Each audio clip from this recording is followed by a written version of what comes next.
రాజ్యసభలో తొడగొట్టి, ఎందుకంటే ఆమె తొడగొట్టడం అలవాటు, ఇప్పుడు తొడగొట్టి ఏదో అన్నారు, పెట్టరా అమరావతి పిలవరా కమరావతి అని.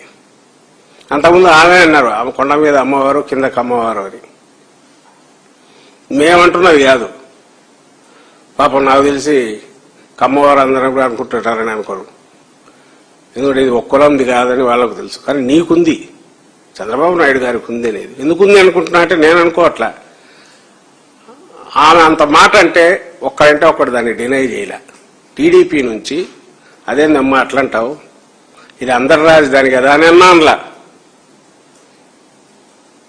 పైగా ఆయన లోకేష్ బాల్కనీలో కూర్చొని ఆమెకు దండం కూడా పెడుతున్నాడు.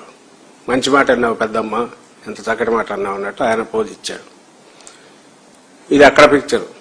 నిన్ను చూస్తే ఈయన మరి ఇట్లా ఎట్లా అనగలుగుతున్నాడు నాకు అర్థం. కులముద్ర మేమేస్తానమా? జగన్మోహన్ రెడ్డి గారు ఎప్పుడన్నా వేశారా? పోనీ మా పార్టీ నాయకులు ఎవరన్నా వేశారా? నీ అవినీతికి అది ఓ పెద్ద ఇదే అని చెప్పి ఒక ఖజానా మొత్తం దోచుకోవడానికి నువ్వు చేసుకున్న ఏర్పాటని నిందిస్తున్నావు. రాష్ట్రాన్ని ముంచి నీ అవినీతికి నువ్వు ఏర్పాటు చేసుకున్న వ్యవహారం అని చెప్పి విమర్శిస్తున్నావు ఆధారాలతో సహా. అంతే తప్ప కులమని మేమెప్పుడు అన్నాము. మీరు మీ వీళ్ళు వాళ్ళు చెప్పుకుంటున్నారు, నువ్వు దాన్ని ఖండించట్లా. ఏ తర్వాత నేను చెప్పదలుచుకుంది అంటే, to start with,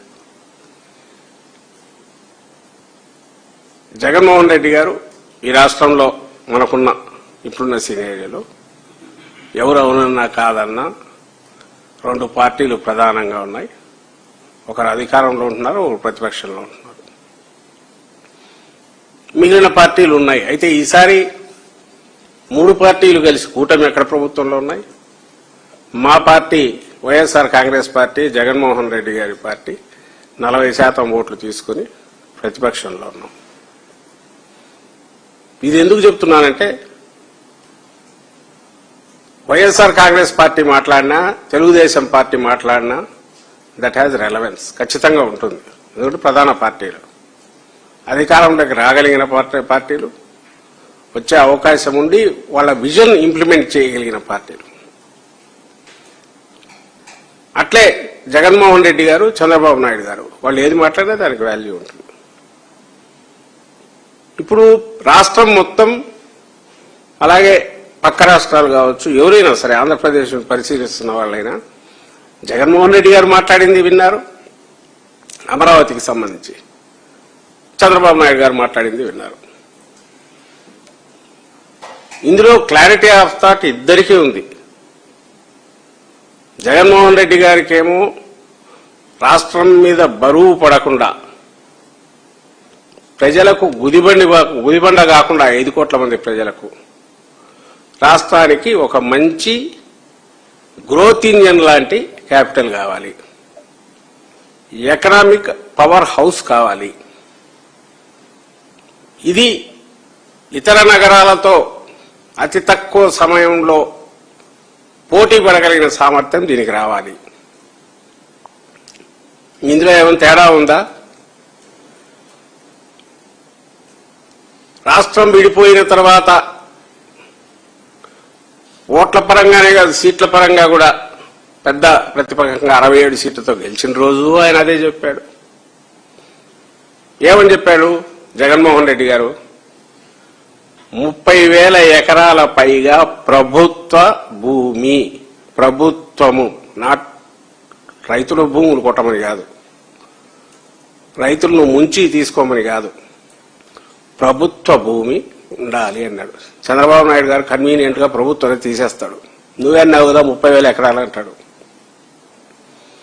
Jaganmohan Reddy గారు ఎందుకన్నారు అంటే, క్యాపిటల్ అనేది ఇంక్లూజివ్ క్యాపిటల్ కావాలంటే, అఫోర్డబిలిటీ ఉండాలంటే, మిడిల్ క్లాస్ కానీ లోయర్ మిడిల్ క్లాస్ కానీ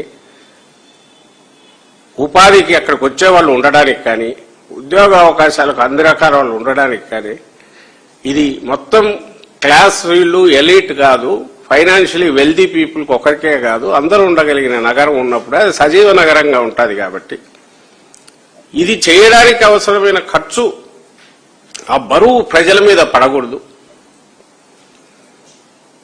అనేది ఆయన ఆలోచన. ఆ ఉద్దేశంతో ఇప్పుడు మేము ప్రతిపక్షంలో ఉన్నాం, అవకాశం మీకుంది కాబట్టి ఇది దృష్టిలో పెట్టుకొని పెట్టండి అన్నారు. అయ్యా మేము ఇక్కడని చంద్రబాబు నాయుడు గారు అన్నారు. ఓకే అని 2019 ఎన్నికలకు ముందే రిపీటెడ్గా చెప్తున్నాం. చంద్రబాబు నాయుడు గారు ఇల్లు కట్టుకోలే, అధికారంలో ఉన్న చంద్రబాబు నాయుడు గారు ఇల్లు కట్టుకోలే, ప్రతిపక్షంలో ఉన్న జగన్మోహన్ రెడ్డి గారు ఇప్పుడు మనం కూర్చున్నది ఇది దీంతో సహా పక్కన పార్టీ ఆఫీస్ కోసం అప్పట్లో, తర్వాత అదే సీఎం క్యాంప్ ఆఫీస్ అయింది. ఈ బిల్డింగ్ తో సహా ఆయన రెసిడెన్స్ తో సహా నీట్ గా పర్మనెంట్ కట్టుకున్నారు. చంద్రబాబు నాయుడు గారు చేయలే, ఈయన చేశారు జగన్మోహన్ రెడ్డి గారు. ఎందుకంటే చంద్రబాబు నాయుడు గారికి అవకాశం వచ్చింది, ఆయన ఒక క్యాపిటల్ ఇక్కడ నిర్మిస్తున్నాను, వెల్ మంచిదే, మనం ఒక రాజధాని ఇది పార్ట్ ఆఫ్ ఎంటైర్ స్టేట్ దీంట్లో ఉంది, ఓకే అని చెప్పి వచ్చారు. నువ్వేం చేశావు?